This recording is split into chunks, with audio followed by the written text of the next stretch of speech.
ನಮಸ್ಕಾರ. ಮುಖ್ಯಾಂಶಗಳು.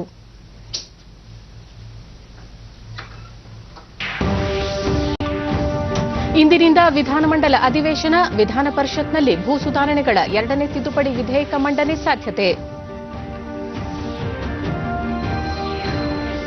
ರೈತ ಮುಖಂಡರೊಂದಿಗೆ ಚರ್ಚೆ. ಕೃಷಿ ಸಂಬಂಧಿತ ಸಮಸ್ಯೆಗಳ ಇತ್ಯರ್ಥಕ್ಕೆ ಆದ್ಯತೆ. ಕೇಂದ್ರ ಸಚಿವ ಪ್ರಹ್ಲಾದ್ ಜೋಶಿ.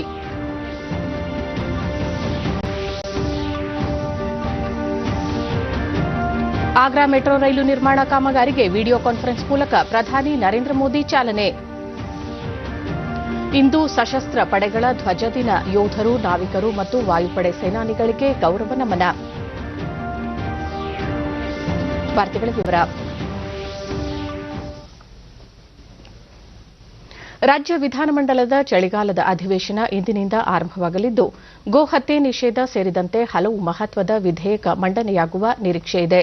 ಡಿಸೆಂಬರ್ 15ರವರೆಗೆ ನಡೆಯಲಿರುವ 7 ದಿನಗಳ ಕಿರು ಅಧಿವೇಶನದಲ್ಲಿ 5 ದಿನ ಪ್ರಶ್ನೋತ್ತರ ಕಲಾಪ, 10 ಮಸೂದೆಗಳ ಮಂಡನೆ ಸೇರಿದಂತೆ ಇತರೆ ಕಲಾಪಗಳು ನಿಗದಿಯಾಗಿವೆ. ಕೊನೆಯ 2 ದಿನ ಒಂದು ದೇಶ ಒಂದು ಚುನಾವಣೆ ಕುರಿತ ಚರ್ಚೆಗೆ ಅವಕಾಶ ಕಲ್ಪಿಸಲಾಗಿದೆ. ವಿಧಾನಮಂಡಲದಲ್ಲಿ ಇಂದು ಅಗಲಿದ ಗಣ್ಯರಿಗೆ ಶ್ರದ್ದಾಂಜಲಿ ಸಲ್ಲಿಸಿದ ನಂತರ ಕಲಾಪವನ್ನು ಸ್ವಲ್ಪ ಕಾಲ ಮುಂದೂಡಿ ನಂತರ ಪ್ರಶ್ನೋತ್ತರ ಮತ್ತಿತರ ಕಾರ್ಯಕಲಾಪಗಳನ್ನು ನಡೆಸಲಾಗುತ್ತದೆ. ವಿಧಾನಸಭೆಯಲ್ಲಿ ಪ್ರಮುಖವಾಗಿ ಲೋಕೋಪಯೋಗಿ, ಕಂದಾಯ, ವಸತಿ, ಮೀನುಗಾರಿಕೆ, ಕೃಷಿ ಸಂಬಂಧಿತ ವಿಷಯಗಳು ಪ್ರಶ್ನೋತ್ತರ ಕಲಾಪದಲ್ಲಿ ಪ್ರಸ್ತಾಪವಾಗುವ ನಿರೀಕ್ಷೆಯಿದೆ. ವಿಧಾನ ಪರಿಷತ್ತಿನಲ್ಲಿ ಕಳೆದ ಅಧಿವೇಶನದಲ್ಲಿ ವಿಧಾನಸಭೆಯಲ್ಲಿ ಅಂಗೀಕಾರವಾದ ಕರ್ನಾಟಕ ಭೂ ಸುಧಾರಣೆಗಳ 2ನೇ ತಿದ್ದುಪಡಿ ವಿಧೇಯಕವನ್ನು ಮಂಡಿಸಲಾಗುತ್ತದೆ. ಪರಿಷತ್ತಿನ ಪ್ರಶ್ನೋತ್ತರ ಕಲಾಪದಲ್ಲಿ ಉನ್ನತ ಶಿಕ್ಷಣ, ಪ್ರಾಥಮಿಕ ಮತ್ತು ಪ್ರೌಢಶಿಕ್ಷಣ, ಆರೋಗ್ಯ, ಅರಣ್ಯ, ಕಾರ್ಮಿಕ ಹಾಗೂ ಸಮಾಜ ಕಲ್ಯಾಣ ಇಲಾಖೆಗೆ ಸಂಬಂಧಿಸಿದ ಪ್ರಶ್ನೆಗಳು ಸದನದಲ್ಲಿ ಪ್ರಸ್ತಾಪವಾಗುವ ಸಾಧ್ಯತೆಯಿದೆ.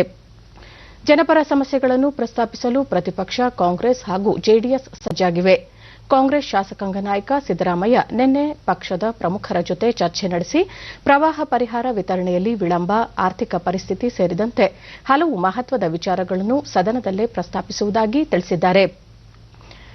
ಈ ಮಧ್ಯೆ ಬೆಳಗಾವಿಯಲ್ಲಿ ಮಾತನಾಡಿದ ಮುಖ್ಯಮಂತ್ರಿ ಬಿಎಸ್ ಯಡಿಯೂರಪ್ಪ, ಗೋ ಹತ್ಯೆ ನಿಷೇಧ ಮತ್ತು ಮತಾಂತರ ನಿಷೇಧ ತಡೆ ಕಾಯ್ದೆ ಮಂಡನೆ ಮಾಡಲು ತೀರ್ಮಾನ ಮಾಡಿದ್ದೇವೆ. ಈ ಅಧಿವೇಶನದಲ್ಲಿ ಸಾಧ್ಯವಾದರೆ ಗೋ ಹತ್ಯೆ ನಿಷೇಧ ವಿಧೇಯಕ ಮಂಡಿಸಲಾಗುವುದು ಎಂದು ಹೇಳಿದ್ದಾರೆ. ಹುಬ್ಬಳ್ಳಿಯಲ್ಲಿ ನಿರ್ಮಿಸಲಾಗಿರುವ ಕರ್ನಾಟಕ ಒನ್ ಕೇಂದ್ರದ ನೂತನ ಕಟ್ಟಡವನ್ನು ಸಾರ್ವಜನಿಕ ಉದ್ದಿಮೆ ಹಾಗೂ ಜಿಲ್ಲಾ ಉಸ್ತುವಾರಿ ಸಚಿವ ಜಗದೀಶ್ ಶೆಟ್ಟರ್ ಉದ್ಘಾಟಿಸಿದರು. ಕಾರ್ಯಕ್ರಮದಲ್ಲಿ ಕೇಂದ್ರ ಸಂಸದೀಯ ವ್ಯವಹಾರಗಳು, ಗಣಿ ಮತ್ತು ಕಲ್ಲಿದ್ದಲು ಸಚಿವ ಪ್ರಹ್ಲಾದ್ ಜೋಶಿ, ಶಾಸಕರಾದ ಪ್ರಸಾದ್, ಅಬ್ಬಯ್ಯ ಮತ್ತಿತರರು ಉಪಸ್ಥಿತರಿದ್ದರು. ಈ ಕೇಂದ್ರದಲ್ಲಿ 26 ಇಲಾಖೆಯ 64 ಸೇವೆಗಳು ಲಭ್ಯವಿರುವುದರಿಂದ ಸಾರ್ವಜನಿಕರಿಗೆ ಸಹಕಾರಿಯಾಗಲಿದೆ. ನಂತರ ಕಾರ್ಯಕ್ರಮದಲ್ಲಿ ಪಾಲಿಕೆ ವತಿಯಿಂದ ವಿದ್ಯಾರ್ಥಿಗಳಿಗೆ ಲ್ಯಾಪ್ಟಾಪ್ಗಳನ್ನು ವಿತರಿಸಲಾಯಿತು. ನಂತರ ಸುದ್ದಿಗಾರರೊಂದಿಗೆ ಮಾತನಾಡಿದ ಸಚಿವ ಪ್ರಹ್ಲಾದ್ ಜೋಶಿ, ರೈತರ ಸಮಸ್ಯೆ ಕುರಿತು ಚರ್ಚಿಸಲಾಗಿದ್ದು ಅವರ ಎಲ್ಲಾ ಸಮಸ್ಯೆಗಳನ್ನು ಬಗೆಹರಿಸಲಾಗುವುದು. ಸರ್ಕಾರ ಕೃಷಿ ಸಮಸ್ಯೆಗಳನ್ನು ಇತ್ಯರ್ಥಗೊಳಿಸಲು ಬದ್ಧವಾಗಿದೆ ಎಂದರು. ಏನಾದರೂ ಅವ್ರ ಮನಸ್ಸಿನಲ್ಲಿ ಡೌಟ್ ಇದ್ರೆ ಅದನ್ನು ಬಗೆಹರಿಸ್ತೀವಿ, ಏನಾದರೂ ನಿಜವಾದ ಸಮಸ್ಯೆ ಇದ್ರೆ ಅದನ್ನು ಬಗೆಹರಿಸ್ತೀವಿ. ಎಲ್ಲಾ ಸಂಗತಿಯನ್ನು ನಾವು ಹೇಳಿದ್ದೇವೆ. 9ನೇ ತಾರೀಕು ಮಾತುಕತೆ ಇದೆ. ನಾನು ವಿನಂತಿ ಮಾಡ್ತೇನೆ, ದಯವಿಟ್ಟು ಬಂದು ಇತ್ಯಾದಿ ಕ್ರಮಗಳಿಗೆ ಹೋಗ್ಬೇಡ್ರಿ. ಭಾರತ ಸರ್ಕಾರ ರೈತರ, ಬಡವರ, ಕೃಷಿ ಕೂಲಿ ಕಾರ್ಮಿಕರ ಪರವಾದ ಸರ್ಕಾರ. ನಂತರ ಅವರು ಸ್ಮಾರ್ಟ್ ಸಿಟಿ ಯೋಜನೆಯಡಿ ಗ್ರೀನ್ ಮೊಬಿಲಿಟಿ ಕಾರಿಡಾರ್ ಹಾಗೂ ಸ್ಮಾರ್ಟ್ ರಸ್ತೆ ನಿರ್ಮಾಣ ಕಾಮಗಾರಿಗೆ ಭೂಮಿ ಪೂಜೆ ಹಾಗೂ ಶಿಲಾನ್ಯಾಸ ನೆರವೇರಿಸಿದರು. ಕಾರ್ಯಕ್ರಮದಲ್ಲಿ ಶಾಸಕ ಶಂಕರ ಪಾಟೀಲ ಮುನೇನಕೊಪ್ಪ, ಅರವಿಂದ ಚಂದ್ರಕಾಂತ ಬೆಲ್ಲದ ಹಾಗೂ ನಗರದ ಅಧಿಕಾರಿಗಳು ಉಪಸ್ಥಿತರಿದ್ದರು.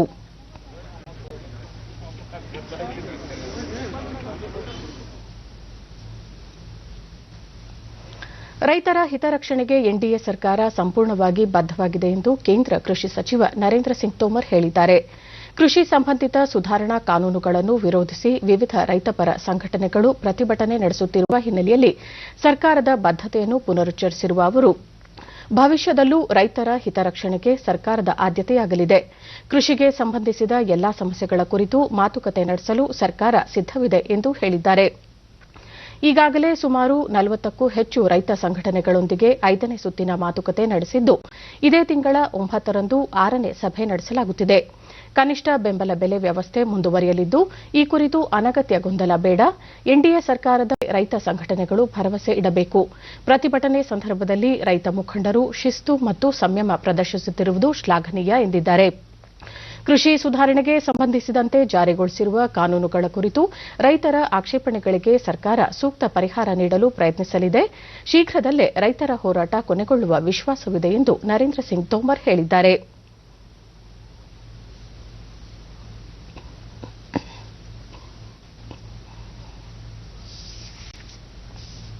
ಪ್ರಧಾನಿ ನರೇಂದ್ರ ಮೋದಿ ಅವರು ಇಂದು ಬೆಳಗ್ಗೆ 11:30ಕ್ಕೆ ಆಗ್ರಾ ಮೆಟ್ರೋ ರೈಲು ಮೂಲಸೌಕರ್ಯ ನಿರ್ಮಾಣ ಕಾಮಗಾರಿಗೆ ವಿಡಿಯೋ ಕಾನ್ಫರೆನ್ಸ್ ಮೂಲಕ ಚಾಲನೆ ನೀಡಲಿದ್ದಾರೆ. ಕೇಂದ್ರ ನಗರ ವ್ಯವಹಾರಗಳ ಸಚಿವ ಹರ್ದೀಪ್ ಸಿಂಗ್ ಪುರಿ, ಉತ್ತರ ಪ್ರದೇಶ ಮುಖ್ಯಮಂತ್ರಿ ಯೋಗಿ ಆದಿತ್ಯನಾಥ್ ಅವರು ಕಾರ್ಯಕ್ರಮದಲ್ಲಿ ಭಾಗಿಯಾಗಲಿದ್ದಾರೆ.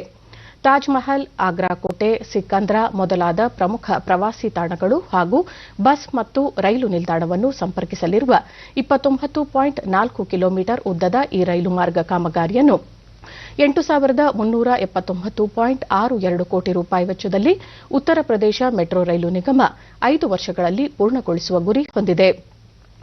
ಜಗತ್ತಿನ 7 ಅದ್ಭುತಗಳಲ್ಲಿ ಒಂದಾದ ತಾಜ್ ಮಹಲ್ ಮತ್ತು ಇತರ ಪ್ರವಾಸಿ ತಾಣಗಳನ್ನು ವೀಕ್ಷಿಸಲು ಆಗ್ರಾಕ್ಕೆ ಪ್ರತಿ ವರ್ಷ ಬರುವ ಸುಮಾರು 60 ಲಕ್ಷ ದೇಶ ವಿದೇಶಗಳ ಪ್ರವಾಸಿಗರಿಗೆ ಈ ಮೆಟ್ರೋ ಯೋಜನೆ ಪೂರ್ಣಗೊಂಡ ಬಳಿಕ ಹಸಿರು ಪ್ರಯಾಣದ ಅನುಭವ ನೀಡಲಿದೆ. ಜೊತೆಗೆ ಆಗ್ರಾ ನಗರದ 26 ಲಕ್ಷ ಜನಸಂಖ್ಯೆಗೂ ಈ ಯೋಜನೆಯ ಪ್ರಯೋಜನ ದೊರೆಯಲಿದೆ.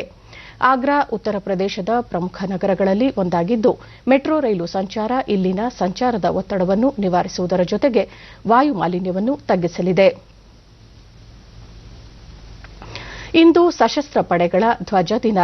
ದೇಶದ ಯೋಧರು, ನಾವಿಕರು ಮತ್ತು ವಾಯುಪಡೆ ಸೇನಾನಿಗಳಿಗೆ ಗೌರವ ಸಲ್ಲಿಸುವ ಉದ್ದೇಶದಿಂದ 1949ರ ಡಿಸೆಂಬರ್ 7ರಿಂದ ಧ್ವಜ ದಿನವನ್ನು ಆಚರಿಸುತ್ತಾ ಬರಲಾಗುತ್ತಿದೆ. ದೇಶದ ಗಡಿ ಕಾಯುವ ಯೋಧರಿಗೆ ನಮನ ಸಲ್ಲಿಸುವ ಉದ್ದೇಶದಿಂದ ಎಲ್ಲೆಡೆ ಧ್ವಜ ದಿನವನ್ನು ಆಚರಿಸಲಾಗುತ್ತಿದೆ. ಯುದ್ಧ ಮತ್ತು ಶಾಂತಿ ಕಾಲದಲ್ಲಿ ರಾಷ್ಟ್ರ ರಕ್ಷಣೆಗೆ ತಮ್ಮನ್ನು ತೊಡಗಿಸಿಕೊಂಡಿರುವ ಯೋಧರನ್ನು ಗೌರವಿಸುವ ಹಾಗೂ ಅವರಿಗೆ ನೈತಿಕ ಸ್ಥೈರ್ಯ ತುಂಬಲು ಈ ದಿನ ಅತ್ಯಂತ ಮಹತ್ವದ್ದಾಗಿದೆ.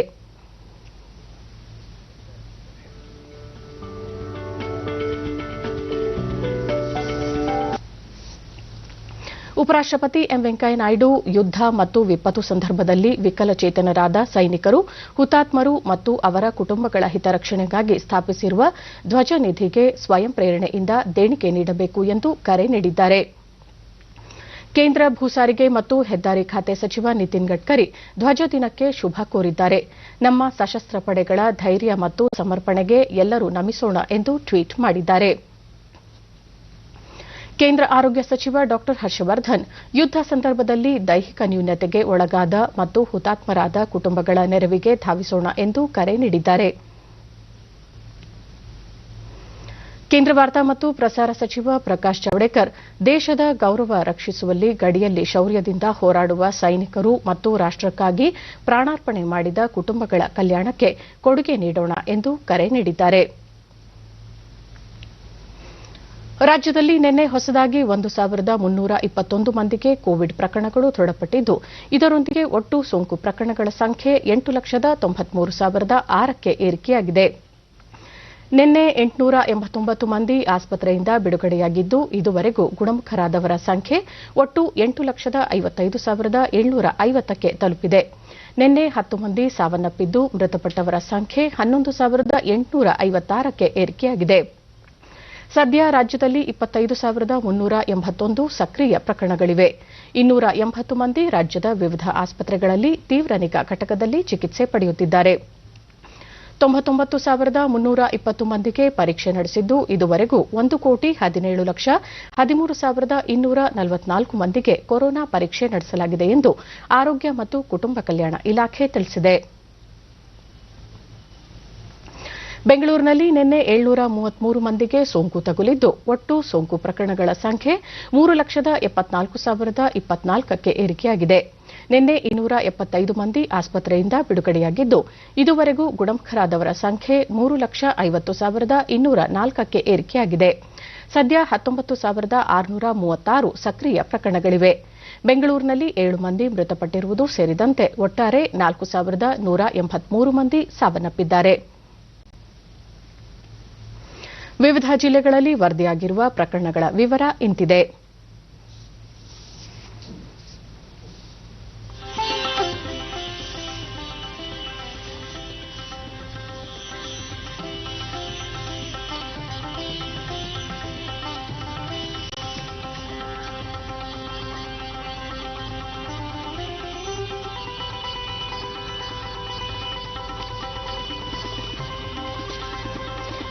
ಬೀದರ್ನಲ್ಲಿ ನಿನ್ನೆ ಯಾವುದೇ ಪ್ರಕರಣ ದಾಖಲಾಗಿಲ್ಲ. ವಿಶ್ವದ ಪ್ರಮುಖ ಜೈವಿಕ ಔಷಧ ಕಂಪನಿಗಳಲ್ಲಿ ಒಂದಾದ ಫೈಜರ್ ಭಾರತದಲ್ಲಿ ತನ್ನ ಕೋವಿಡ್-19 ಲಸಿಕೆಯ ತುರ್ತು ಬಳಕೆಗೆ ಅನುಮೋದನೆ ನೀಡುವಂತೆ ಕೋರಿದೆ. ಔಷಧ ನಿಯಂತ್ರಕರಿಗೆ ಸಲ್ಲಿಸಿರುವ ಅರ್ಜಿಯಲ್ಲಿ ಸಂಸ್ಥೆ ಲಸಿಕೆಯನ್ನು ಆಮದು ಮಾಡಿಕೊಳ್ಳಲು ಮತ್ತು ದೇಶದಲ್ಲಿ ವಿತರಿಸಲು ಅನುಮತಿ ನೀಡುವಂತೆ ಕೋರಿದೆ. ಭಾರತೀಯ ಔಷಧ ಮಹಾನಿಯಂತ್ರಕರಿಂದ ಭಾರತದಲ್ಲಿ ಮಹಾಮಾರಿ ಕೋವಿಡ್ ನಿಯಂತ್ರಿಸುವ ಲಸಿಕೆಯ ತುರ್ತು ಬಳಕೆಗೆ ಅನುಮತಿ ಕೋರಿದ ಪ್ರಥಮ ಸಂಸ್ಥೆ ಫೈಜರ್ ಇಂಡಿಯಾ ಆಗಿದೆ. ಯುಕೆ ಮತ್ತು ಬ್ರಿಟನ್ನಲ್ಲಿ ಈ ಲಸಿಕೆ ಬಳಕೆಗೆ ಈಗಾಗಲೇ ಅನುಮೋದನೆ ದೊರೆತಿದೆ. ಪ್ರಸ್ತುತ ದೇಶದಲ್ಲಿ 5 ಲಸಿಕೆಗಳು ಮುಂದುವರೆದ ಚಿಕಿತ್ಸಾಲಯ ಪ್ರಯೋಗದ ವಿವಿಧ ಹಂತಗಳಲ್ಲಿವೆ. ಸೆರಮ್ ಇನ್ಸ್ಟಿಟ್ಯೂಟ್ ಆಫ್ ಇಂಡಿಯಾ ಮತ್ತು ಆಕ್ಸ್ಫರ್ಡ್ ಆಸ್ಟ್ರಾಜೆನಿಕಾ ಕೋವಿಡ್-19 ಲಸಿಕೆಯ 3ನೇ ಹಂತದ ಚಿಕಿತ್ಸಾಲಯ ಪ್ರಯೋಗ ನಡೆಸುತ್ತಿದೆ. ಭಾರತೀಯ ವೈದ್ಯಕೀಯ ಸಂಶೋಧನಾ ಸಂಸ್ಥೆ ಐಸಿಎಂಆರ್ ಸಹಯೋಗದಲ್ಲಿ ದೇಶೀಯವಾಗಿ ಅಭಿವೃದ್ಧಿಪಡಿಸಲಾಗುತ್ತಿರುವ ಭಾರತ್ ಬಯೋಟೆಕ್ನ ಲಸಿಕೆ ಈಗಾಗಲೇ 3ನೇ ಹಂತದ ಚಿಕಿತ್ಸಾಲಯ ಪ್ರಯೋಗ ಆರಂಭಿಸಿದೆ. ಝೈಡಸ್ ಕ್ಯಾಡಿಲಾ ಸಹ ದೇಶೀಯವಾಗಿ ಅಭಿವೃದ್ಧಿಪಡಿಸಲಾಗುತ್ತಿರುವ ಕೊರೋನಾ ಲಸಿಕೆಯ 3ನೇ ಹಂತದ ಚಿಕಿತ್ಸಾಲಯ ಪ್ರಯೋಗಕ್ಕೆ ಭಾರತೀಯ ಔಷಧ ಮಹಾನಿಯಂತ್ರಕರಿಂದ ಅನುಮೋದನೆ ಪಡೆದಿದೆ. ಡಾ ರೆಡ್ಡೀಸ್ ಲ್ಯಾಬೊರೇಟರಿ ಮತ್ತು ರಷ್ಯಾದ ನೇರ ಹೂಡಿಕೆ ನಿಧಿ ಆರ್ಡಿಐಎಫ್ ಸ್ಪುಟ್ನಿಕ್ ವಿ ಲಸಿಕೆಯ 2ನೇ ಮತ್ತು 3ನೇ ಹಂತದ ಚಿಕಿತ್ಸಾಲಯ ಪ್ರಯೋಗ ಕೈಗೊಂಡಿರುವುದಾಗಿ ಪ್ರಕಟಿಸಿದೆ. ಈ ಮಧ್ಯೆ ಬಯೋಲಾಜಿಕಲ್ ಇ ಲಿಮಿಟೆಡ್ ತನ್ನ ಕೋವಿಡ್ ಲಸಿಕೆಯನ್ನು ಮಾನವರ ಮೇಲೆ ಪ್ರಯೋಗಿಸುವ 1 ಮತ್ತು 2ನೇ ಹಂತದ ಪ್ರಯೋಗ ಆರಂಭಿಸಿದೆ. ರಷ್ಯಾದ ರಾಜಧಾನಿ ಮಾಸ್ಕೋದಲ್ಲಿ ಕೊರೋನಾ ಸಾಂಕ್ರಾಮಿಕ ತಡೆಗಟ್ಟುವ ನಿಟ್ಟಿನಲ್ಲಿ ಸಾಮೂಹಿಕ ಲಸಿಕಾ ಕಾರ್ಯಕ್ರಮ ಆರಂಭವಾಗಿದೆ. ಮಾಸ್ಕೋದ 70 ಚಿಕಿತ್ಸಾಲಯಗಳಲ್ಲಿ ಹೆಚ್ಚು ಅಪಾಯ ಇರುವವರಿಗೆ ಸ್ಪುಟ್ನಿಕ್ ಲಸಿಕೆ ನೀಡಲಾಗುತ್ತಿದೆ. ಮೊದಲಿಗೆ ವೈದ್ಯರು, ಅರೆ ವೈದ್ಯಕೀಯ ಸಿಬ್ಬಂದಿ, ಆರೋಗ್ಯ ಕಾರ್ಯಕರ್ತರು, ಶಿಕ್ಷಕರು, ಸಾಮಾಜಿಕ ಕಾರ್ಯಕರ್ತರಿಗೆ ನೀಡಲಾಗುತ್ತಿದೆ. ಲಸಿಕೆ ನೀಡಲು ಅರ್ಹ ವ್ಯಕ್ತಿಗಳಿಗೆ ದೂರವಾಣಿಯಲ್ಲಿ ಸಂದೇಶ ಕಳುಹಿಸಲಾಗುತ್ತಿದೆ. ರಷ್ಯಾದ ರಾಷ್ಟ್ರಾಧ್ಯಕ್ಷ ವ್ಲಾಡಿಮಿರ್ ಪುಟಿನ್ ಅವರು ಮಾರಕ ಕೊರೋನಾ ನಿಗ್ರಹಕ್ಕಾಗಿ ಸಾಮೂಹಿಕ ಲಸಿಕೆ ನೀಡಿಕೆ ಕಾರ್ಯಕ್ರಮಕ್ಕೆ ಆದೇಶ ನೀಡಿದ್ದರು. ರಷ್ಯಾದಲ್ಲಿ ಈಗಾಗಲೇ 1 ಲಕ್ಷ ಜನರಿಗೆ ಕೊರೋನಾ ವಿರುದ್ಧ ಸ್ಪುಟ್ನಿಕ್ ಲಸಿಕೆ ನೀಡಲಾಗಿದೆ. ಮೊದಲ ಲಸಿಕೆ ನೀಡಿದ 21 ದಿನಗಳ ತರುವಾಯ ಮತ್ತೊಂದು ಡೋಸ್ ಲಸಿಕೆ ನೀಡಲಾಗುತ್ತಿದೆ.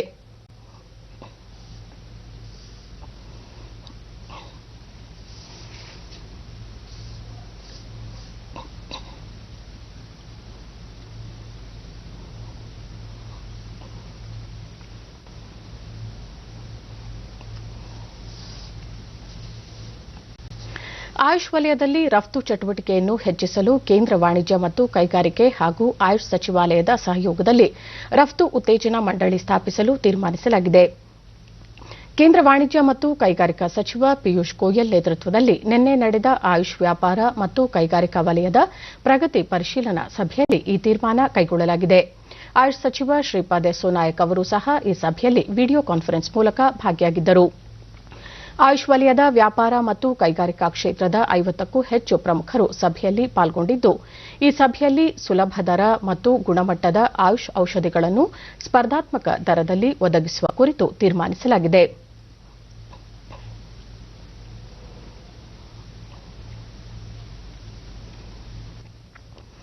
ದೇಶದಲ್ಲಿ ಕೊರೋನಾ ಸೋಂಕಿತರ ಪ್ರಮಾಣ ಕಡಿಮೆಯಾಗುತ್ತಿದ್ದು, ಚೇತರಿಕೆ ಪ್ರಮಾಣ 94.45% ಏರಿಕೆಯಾಗುತ್ತಿದೆ. ಕಳೆದ 24 ಗಂಟೆಗಳಲ್ಲಿ 36,981 ಹೊಸ ಪ್ರಕರಣ ದೃಢಪಟ್ಟಿದ್ದು, ಒಟ್ಟಾರೆ ಸೋಂಕಿತರ ಸಂಖ್ಯೆ 96,77,203ಕ್ಕೆ ಏರಿಕೆಯಾಗಿದೆ.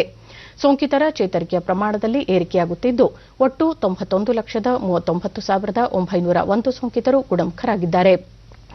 ಒಂದೇ ದಿನ 391 ಮಂದಿ ಮೃತಪಟ್ಟಿದ್ದು, ಇದುವರೆಗೂ ಒಟ್ಟು 1,40,40,573 ಮಂದಿ ಸಾವನ್ನಪ್ಪಿದ್ದಾರೆ. ಮರಣ ದರ 1.45ರಷ್ಟಿದೆ. 3,96,729 ಸೋಂಕಿತರು ವಿವಿಧ ಆಸ್ಪತ್ರೆಗಳಲ್ಲಿ ಚಿಕಿತ್ಸೆ ಪಡೆಯುತ್ತಿದ್ದು, ಸಕ್ರಿಯ ಪ್ರಕರಣಗಳ ಪ್ರಮಾಣ 4.10%.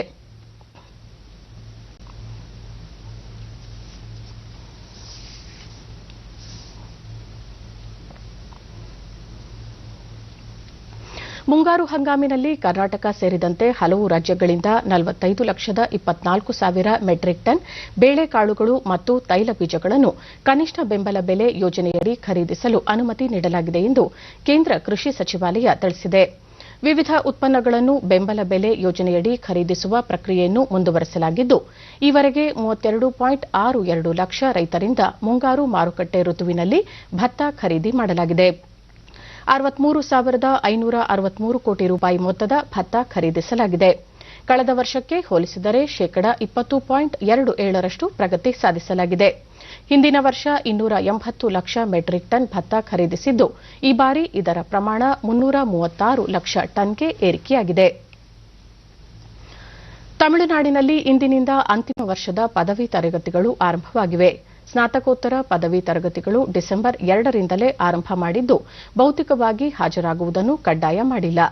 ಆನ್ಲೈನ್ ಮೂಲಕವೂ ಶಿಕ್ಷಣ ಪಡೆಯುವ ಅವಕಾಶವನ್ನು ಕಲ್ಪಿಸಲಾಗಿದೆ. ಕೋವಿಡ್-19 ಸೋಂಕು ನಿಯಂತ್ರಣ ಕ್ರಮಗಳ ನಡುವೆ ಪಾಠ ಪ್ರವಚನಕ್ಕೆ ಸೂಕ್ತ ವ್ಯವಸ್ಥೆ ಮಾಡಲಾಗಿದೆ ಎಂದು ತಮಿಳುನಾಡು ಸರ್ಕಾರ ತಿಳಿಸಿದೆ.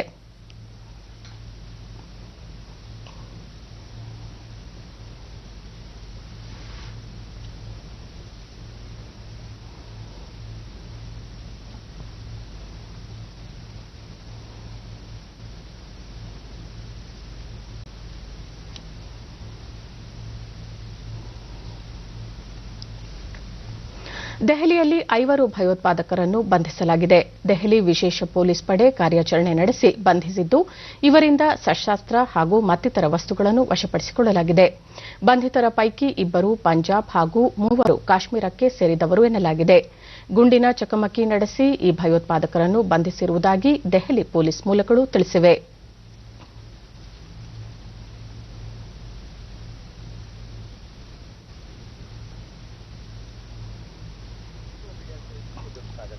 कुछ और भी जानकारी इस बारे में पुलिस ने नहीं किया है और कहां से इनको अरेस्ट किया इसकी उसकी जानकारी उन्होंने नहीं दी है, लेकिन उन्होंने बताया कि दिल्ली में ही पकड़े गए हैं और वो तमाम अभी क्योंकि ये सब चीजें बड़ी सस्पेक्टेड होती हैं तो इसको अपना अपने गोपनीय रखें, क्योंकि इनके जो दूसरे दोस्त हैं कि इसका मौके का फायदा उठा करके फरार ना हो जाए। ऐसे में ये डिटेल्स शेयर अभी जल्दी नहीं करते, लेकिन ये तमाम पहलुओं पर जरूर जांच की जा रही है, क्योंकि काफी दिनों से ये बात आ रही थी कि दिल्ली पुलिस को इनपुट जो मिल रहे थे कि कोई जो कुछ लोग हैं जो इस गतिविधि में संलिप्त हैं और यहाँ पर बड़ी वारदात को अंजाम देने के लिए दिल्ली में आए हुए हैं। ಜಮ್ಮು ಕಾಶ್ಮೀರದಲ್ಲಿ ಜಿಲ್ಲಾ ಅಭಿವೃದ್ಧಿ ಮಂಡಳಿಗೆ ಚುನಾವಣೆ ನಡೆಯುತ್ತಿದ್ದು, 4ನೇ ಹಂತದ ಮತದಾನ ಪ್ರಕ್ರಿಯೆ ಪ್ರಗತಿಯಲ್ಲಿದೆ. ಬೆಳಗ್ಗೆ 7ರಿಂದ ಆರಂಭವಾಗಿರುವ ಮತದಾನ ಮಧ್ಯಾಹ್ನ 2ಕ್ಕೆ ಮುಕ್ತಾಯವಾಗಲಿದೆ. ಕಾಶ್ಮೀರ ಮತ್ತು ಜಮ್ಮು ವಿಭಾಗದಲ್ಲಿ ತಲಾ 17 ಸ್ಥಾನಗಳಿಗೆ ಚುನಾವಣೆ ನಡೆಯುತ್ತಿದ್ದು, 48 ಮಹಿಳೆಯರನ್ನೊಳಗೊಂಡಂತೆ 138 ಅಭ್ಯರ್ಥಿಗಳು ಕಣದಲ್ಲಿದ್ದಾರೆ. ಈ ಮಧ್ಯೆ 266 ಪಂಚ ಹಾಗೂ ಸರ್ಪಂಚ ಸ್ಥಾನಗಳಿಗೂ ಸಹ ಉಪಚುನಾವಣೆ ನಡೆಯುತ್ತಿದೆ. ಕೋವಿಡ್-19 ಸೋಂಕು ನಿಯಂತ್ರಣ ಕ್ರಮಗಳೊಂದಿಗೆ ಮತದಾನಕ್ಕೆ ಸೂಕ್ತ ವ್ಯವಸ್ಥೆ ಮಾಡಲಾಗಿದೆ.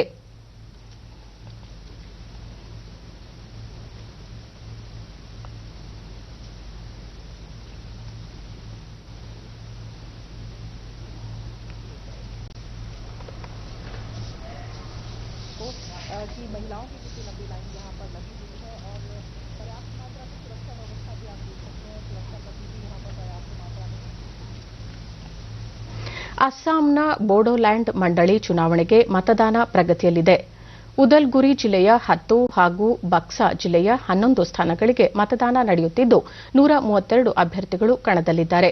ಬೆಳಗ್ಗೆ 7:30ರಿಂದ ಮತದಾನ ಆರಂಭವಾಗಿದ್ದು, ಸುಗಮವಾಗಿ ಮತ ಚಲಾವಣೆಯಾಗುತ್ತಿದೆ ಎಂದು ವರದಿಯಾಗಿದೆ. ಪ್ರತಿಯೊಬ್ಬ ಮತದಾರರಿಗೂ ಥರ್ಮಲ್ ಸ್ಕ್ಯಾನಿಂಗ್ಗೆ ಒಳಪಡಿಸಿ ಮತದಾನ ಮಾಡಲು ಅವಕಾಶ ಕಲ್ಪಿಸಲಾಗುತ್ತಿದೆ.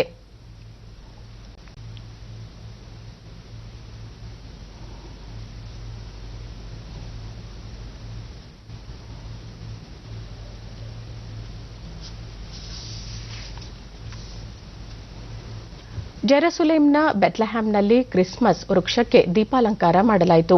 100 ಸುವರ್ಣ ಶ್ವೇತ ದೀಪಗಳಿಂದ ಈ ವೃಕ್ಷವನ್ನು ಅಲಂಕರಿಸಲಾಗಿತ್ತು. ಇಡೀ ಪ್ರದೇಶ ಅಲಂಕಾರಿಕ ವಿದ್ಯುತ್ ದೀಪಗಳಿಂದ ಕಂಗೊಳಿಸುತ್ತಿತ್ತು. ಸಿಡಿಮದ್ದುಗಳು ಬಾನಂಗಳದಲ್ಲಿ ಚಿತ್ತಾರ ಮೂಡಿಸಿ ಮನಸೆಳೆದವು. ಕೋವಿಡ್-19 ನಿರ್ಬಂಧದ ಹಿನ್ನೆಲೆಯಲ್ಲಿ ವರ್ಚುವಲ್ ಮೂಲಕ ಈ ಕಾರ್ಯಕ್ರಮದ ವೀಕ್ಷಣೆಗೆ ಅವಕಾಶ ನೀಡಲಾಗಿತ್ತು.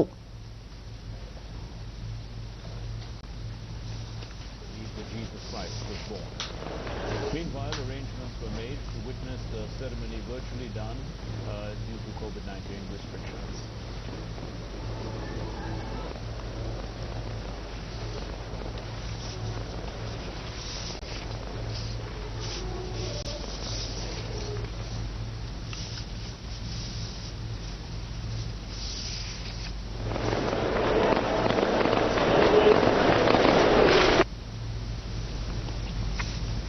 ಜರ್ಮನಿಯಲ್ಲಿ ಕೊರೋನಾ ಎರಡನೇ ಅಲೆಯ ನಡುವೆಯೂ ಬರ್ಲಿನ್ನಲ್ಲಿ ಕ್ರಿಸ್ಮಸ್ ಹಬ್ಬದ ತಯಾರಿ ಭರದಿಂದ ನಡೆದಿದೆ. ಕ್ರಿಸ್ಮಸ್ ಹಿನ್ನೆಲೆಯಲ್ಲಿ ಟೆಂಪಲ್ ಆಫ್ ಏರ್ಫೀಲ್ಡ್ನಲ್ಲಿ ಸಾಂತಾಕ್ಲಾಸ್ ಮತ್ತು ಏಂಜಲ್ಸ್ ವೇಷಭೂಷಣ ತೊಟ್ಟ ಕಲಾವಿದರು ಜನರಿಗೆ ಮನರಂಜನೆ ನೀಡುವುದರ ಜೊತೆಗೆ ಮಾಸ್ಕ್ ಧರಿಸಿ ವ್ಯಕ್ತಿಗತ ಅಂತರ ಕಾಯ್ದುಕೊಂಡು ಜನಜಾಗೃತಿ ಮೂಡಿಸಿದರು. ಪ್ರತಿ ವರ್ಷ ಈ ಕಲಾವಿದರು ಕ್ರಿಸ್ಮಸ್ ಹಬ್ಬಕ್ಕೂ ಮೊದಲು ಕಂಪನಿಗಳು, ಮಾಲ್ಗಳು, ಶಾಲೆಗಳಿಗೆ ತೆರಳಿ ಕ್ಯಾರಲ್ಸ್ ಅಂದರೆ ಜನಪ್ರಿಯ ಧಾರ್ಮಿಕ ಗೀತೆ ಹಾಡುತ್ತಿದ್ದರು. ಆದರೆ ಈ ಬಾರಿ ಕೊರೋನಾ ಮಹಾಮಾರಿಯ ಕಾರಣ ಮುಕ್ತ ಪ್ರದೇಶಗಳಲ್ಲಿ ಕೋವಿಡ್ ಶಿಷ್ಟಾಚಾರ ಪಾಲಿಸುತ್ತಾ ಮಕ್ಕಳ ಮೊಗದಲ್ಲಿ ಸಂತಸ ಮೂಡಿಸುತ್ತಿದ್ದಾರೆ. कारण ये संख्या काफी कम. इस साल पारंपरिक समारोह में कुछ ही लोग शामिल हुए. स्थानीय निवासी ಸಮುದ್ರ ತೀರ ಪ್ರದೇಶದ ದಂಡೆಗಳು ಪ್ರವಾಸಿಗರಿಗೆ ಅಚ್ಚುಮೆಚ್ಚಿನ ತಾಣ. ಉದ್ಯಾನವನ, ಸಮುದ್ರದೊಂದಿಗಿನ ಮಾನವನ ಬಾಂಧವ್ಯ ಸೇರಿದಂತೆ ಹಲವು ಪ್ರತಿಕೃತಿಗಳು ಸಮುದ್ರ ದಂಡೆಗೆ ಮತ್ತಷ್ಟು ಮೆರುಗು ನೀಡುತ್ತವೆ ಎಂದರೆ ತಪ್ಪಾಗಲಾರದು. ಪ್ರವಾಸಿಗರ ಸಂತಸವನ್ನು ಮತ್ತಷ್ಟು ಇಮ್ಮಡಿಗೊಳಿಸಲು ಹಲವು ಅಭಿವೃದ್ಧಿ ಕಾರ್ಯಗಳನ್ನು ಕೈಗೆತ್ತಿಕೊಳ್ಳಲಾಗಿದೆ. ಉಡುಪಿ ಜಿಲ್ಲೆಯ ಮಲ್ಪೆ ಸೀ ವಾಕ್ ಬಳಿ ಇತ್ತೀಚೆಗೆ ನೂತನವಾಗಿ ನಿರ್ಮಿಸಿರುವ ಬಯಲು ರಂಗಮಂದಿರ, ಉದ್ಯಾನವನ ಮತ್ತು ಮಾನವ ನಿರ್ಮಿತ ಪ್ರತಿಕೃತಿಗಳು ಪ್ರವಾಸಿಗರನ್ನು ಕೈಬೀಸಿ ಕರೆಯುತ್ತಿವೆ. ಇಲ್ಲಿ ಸಂಜೆಯಲ್ಲಿ ಸೂರ್ಯಾಸ್ತದ ಜೊತೆಗೆ ಬೃಹದಾಕಾರದ ಮೀನು, ಮರಳಿನಲ್ಲಿ ಅರಳಿರುವ ಕಲೆಗಳು, ಬೆಸ್ತರು ಮೀನುಗಾರಿಕೆಗೆ ತೆರಳುತ್ತಿರುವ ಪ್ರತಿಕೃತಿಗಳು ಆಕರ್ಷಣೀಯವಾಗಿವೆ.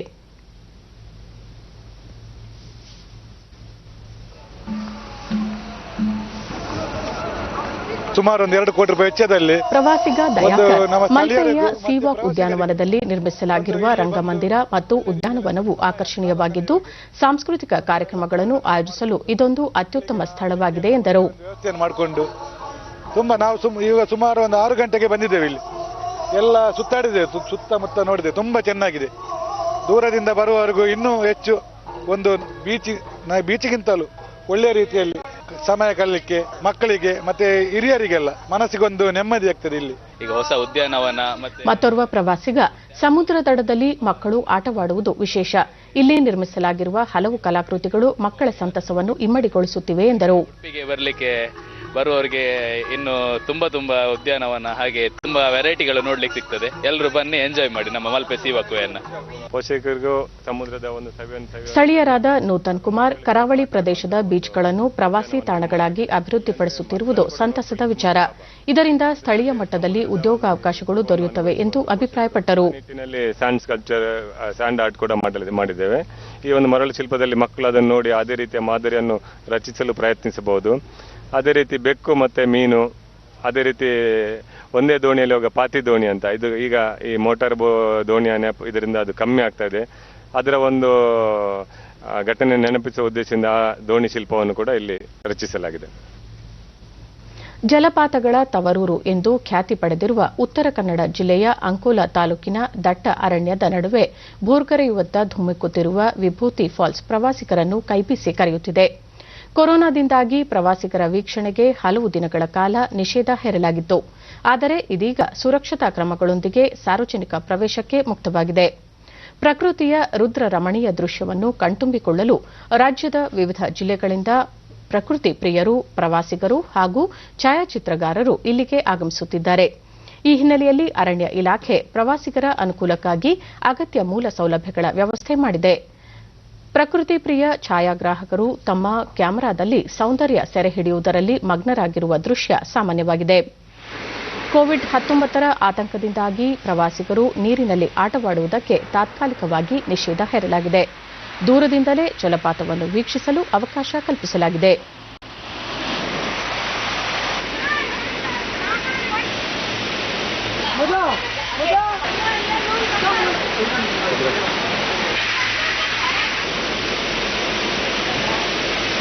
ಒಂದ್ಸತಿ ಮುಂಚೆನೂ ಬಂದಿದ್ವಿ. ಡಿಡಿ ನ್ಯೂಸ್ನೊಂದಿಗೆ ಪ್ರವಾಸಿಗರಾದ ಸಹನಾ, ಹಿಂದೊಮ್ಮೆ ಇಲ್ಲಿಗೆ ಬಂದಾಗ ಕೋವಿಡ್ನ ಆತಂಕವಿರಲಿಲ್ಲ. ಈಗ ನಿರ್ಬಂಧ ವಿಧಿಸಿರುವುದರಿಂದ ಜಲಪಾತವನ್ನು ದೂರದಿಂದ ನೋಡಿ ಖುಷಿ ಪಡಬಹುದು ಎಂದರು. ವ್ಯವಸ್ಥೆ ಚೆನ್ನಾಗಿ ಮಾಡಿದ್ದಾರೆ, ಚೆನ್ನಾಗಿದೆ. ಇಲ್ಲಿ ಪ್ರಕೃತಿ ನೋಡಕ್ ಚೆನ್ನಾಗಿದೆ, ನ್ಯಾಚುರಲ್ ಆಗಿದೆ. ಜನನು ತುಂಬಾ ಬೇರೆ ಬೇರೆ ಕಡೆಯಿಂದ ಬರ್ತಿದ್ದಾರೆ. ಎಂಜಾಯ್ ಮಾಡಬಹುದು, ಟೈಮ್ ಸ್ಪೆಂಡ್ ಮಾಡಕ್ಕೆ ಚೆನ್ನಾಗಿದೆ. ಲಾಕ್ಡೌನ್ ಆದಾಗಿಂದ ಎಲ್ಲೂ ಹೋಗ್ಲಿಕ್ಕಾಗಿಲ್ಲ. ಪ್ರವಾಸಿ ರಶ್ಮಿ, ಲಾಕ್ಡೌನ್ನಿಂದಾಗಿ ಎಲ್ಲಾ ಪ್ರವಾಸಕ್ಕೆ ಹೋಗಿರಲಿಲ್ಲ.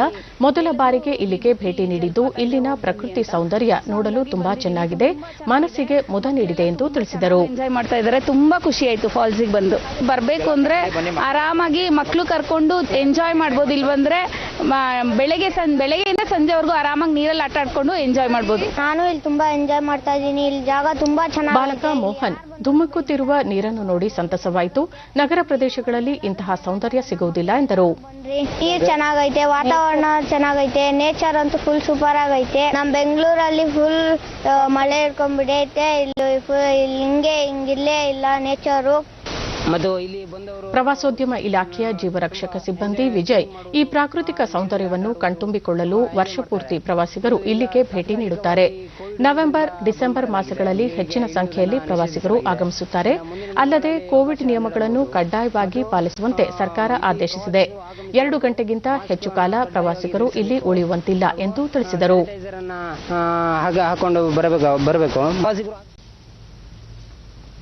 ಭಾರತ ಆಸ್ಟ್ರೇಲಿಯಾ ನಡುವೆ ನಾಳೆ ಟಿ20 ಸರಣಿಯ 3ನೇ ಹಾಗೂ ಕೊನೆಯ ಪಂದ್ಯ ನಡೆಯಲಿದೆ. ಈಗಾಗಲೇ ಟಿ20 ಸರಣಿ ಕೈವಶ ಮಾಡಿಕೊಂಡಿರುವ ಭಾರತ ನಾಳಿನ ಪಂದ್ಯದಲ್ಲೂ ಗೆಲ್ಲುವ ವಿಶ್ವಾಸದಲ್ಲಿದೆ. ಬಳಿಕ ಇದೇ ತಿಂಗಳ 17ರಿಂದ 4 ಪಂದ್ಯಗಳ ಟೆಸ್ಟ್ ಸರಣಿ ಆರಂಭವಾಗಲಿದೆ. ಸಿಡ್ನಿಯಲ್ಲಿ ನಿನ್ನೆ ನಡೆದ 2ನೇ ಪಂದ್ಯದಲ್ಲಿ ಆತಿಥೇಯ ಆಸ್ಟ್ರೇಲಿಯಾ ವಿರುದ್ಧ 6 ವಿಕೆಟ್ ಜಯ ಸಾಧಿಸಿ ಸರಣಿಯಲ್ಲಿ 2-0 ಅಂತರದ ಮುನ್ನಡೆ ಕಾಯ್ದುಕೊಂಡಿತು. ಆಸ್ಟ್ರೇಲಿಯಾ ನೀಡಿದ್ದ 195 ರನ್ಗಳ ಗೆಲುವಿನ ಗುರಿಯನ್ನು ಯಶಸ್ವಿಯಾಗಿ ಮುಟ್ಟಿದ ಭಾರತ ಸರಣಿ ಗೆಲುವಿನ ಸಂಭ್ರಮ ಆಚರಿಸಿತು. ಭಾರತ ಪರ ಆರಂಭಿಕ ಆಟಗಾರ ಕರ್ನಾಟಕದ ಕೆಎಲ್ ರಾಹುಲ್ 30 ರನ್ ಮಾಡಿದರೆ ಶಿಖರ್ ಧವನ್ ಅರ್ಧಶತಕ ಸಿಡಿಸಿ ಔಟಾದರು. ನಂತರ 40 ರನ್ ಗಳಿಸಿದ ನಾಯಕ ವಿರಾಟ್ ಕೊಹ್ಲಿ ಹಾಗೂ 42 ರನ್ ಸಿಡಿಸಿದ ಹಾರ್ದಿಕ್ ಪಾಂಡ್ಯ ಭಾರತಕ್ಕೆ ಗೆಲುವು ತಂದುಕೊಟ್ಟರು. ತಂಡವನ್ನು ಗೆಲುವಿನ ದಡ ಸೇರಿಸಿದ ಹಾರ್ದಿಕ್ ಪಾಂಡ್ಯ ಪಂದ್ಯ ಪುರುಷ ಪುರಸ್ಕಾರಕ್ಕೆ ಪಾತ್ರರಾದರು. ಈಗ ಇಂದಿನ ಪತ್ರಿಕೆಗಳ ಎಣುಕುನೋಟ. ಇಂದಿನಿಂದ ಸದನ ಕದನ, ಡಿಸೆಂಬರ್ 15ರವರೆಗೆ ವಿಧಾನಮಂಡಲ ಅಧಿವೇಶನ. ಗ್ರಾಮ ಪಂಚಾಯಿತಿ ಸಮರಕ್ಕೆ ಇಂದಿನಿಂದಲೇ ನಾಮಪತ್ರ, ಮೊದಲ ಹಂತ 3021 ಕಡೆ ಎಲೆಕ್ಷನ್, ಇಂದು ಅಧಿಸೂಚನೆ. ಡಿಸೆಂಬರ್ 12 ನಾಮಪತ್ರ ಪರಿಶೀಲನೆ, ಡಿಸೆಂಬರ್ 14 ಹಿಂಪಡೆಯಲು ಕಡೆ ದಿನ. ಉತ್ತರ ಭಾರತದಲ್ಲಿ ಸೋಂಕು ಪ್ರಸರಣ ಏರುಗತಿ, ದಕ್ಷಿಣದಲ್ಲಿ ಇಳಿಮುಖ, ದಕ್ಷಿಣ ರಾಜ್ಯಗಳೇ ಬೆಸ್ಟ್. ಲಸಿಕೆ ಸಾಗಾಟಕ್ಕೆ 100 ಸಮರ ವಿಮಾನ ಸಿದ್ಧ, ಸಮರೋಪಾದಿಯಲ್ಲಿ ಲಸಿಕೆ ವಿತರಣೆ ಕೆಲಸ, ಕೇಂದ್ರ ಸರ್ಕಾರದ ಜೊತೆ ಕೈಜೋಡಿಸಿದ ವಾಯುಪಡೆ. ಜಿಟಿಜಿಟಿ ಮಳೆ, ಗಡಗಡ ಚಳಿ, ಚಳಿ ಮಳೆಗೆ ನಡುಗಿದ ಬೆಂಗಳೂರಿಗರು, ರಜಾ ಹಾಕಿದ ಸೂರ್ಯ, ರಸ್ತೆಯಲ್ಲಿ ವಾಹನಗಳು ವಿರಳ, ಮಂಗಳವಾರದಿಂದ ಮಳೆ. ಇವು ಇಂದಿನ ಪತ್ರಿಕೆಗಳ ಪ್ರಮುಖ ಸುದ್ದಿ. ಉಳಿದಂತೆ ಬೆಂಗಳೂರು ವಿಶ್ವವಿದ್ಯಾಲಯದಲ್ಲಿ ಇಂದಿನಿಂದ ಅಂತಾರಾಷ್ಟ್ರೀಯ ವರ್ಚುವಲ್ ವಿಜ್ಞಾನ ಸಮ್ಮೇಳನ 2020. ನಾಳೆ ಮತ್ತೊಂದು ಬಂದ್, ಮಂಗಳವಾರ ರೈತರಿಂದ ಭಾರತ್ ಬಂದ್, ರಾಜ್ಯದ ಎಲ್ಲಾ ಹೆದ್ದಾರಿಗಳು ಸ್ಥಗಿತ.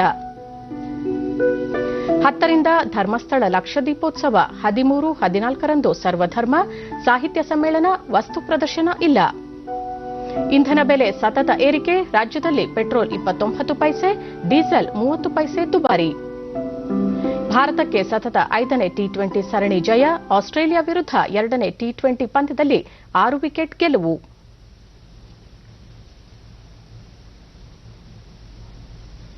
ಕೊನೆಯಲ್ಲಿ ಮತ್ತೊಮ್ಮೆ ಮುಖ್ಯಾಂಶಗಳು.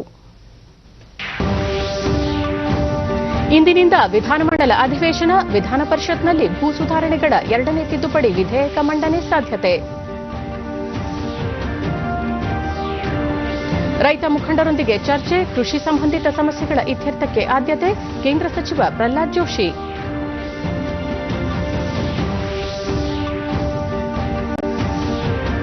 ಆಗ್ರಾ ಮೆಟ್ರೋ ರೈಲು ನಿರ್ಮಾಣ ಕಾಮಗಾರಿಗೆ ವಿಡಿಯೋ ಕಾನ್ಫರೆನ್ಸ್ ಮೂಲಕ ಪ್ರಧಾನಿ ನರೇಂದ್ರ ಮೋದಿ ಚಾಲನೆ. ಇಂದು ಸಶಸ್ತ್ರ ಪಡೆಗಳ ಧ್ವಜ ದಿನ, ಯೋಧರು, ನಾವಿಕರು ಮತ್ತು ವಾಯುಪಡೆ ಸೇನಾನಿಗಳಿಗೆ ಗೌರವ ನಮನ. ನಮ್ಮ ವಾರ್ತಾ ಪ್ರಸಾರವನ್ನು ನೀವು ಡಿಡಿ ಚಂದನ ನ್ಯೂಸ್ ಯೂಟ್ಯೂಬ್ ಚಾನೆಲ್ನಲ್ಲೂ ವೀಕ್ಷಿಸಬಹುದು.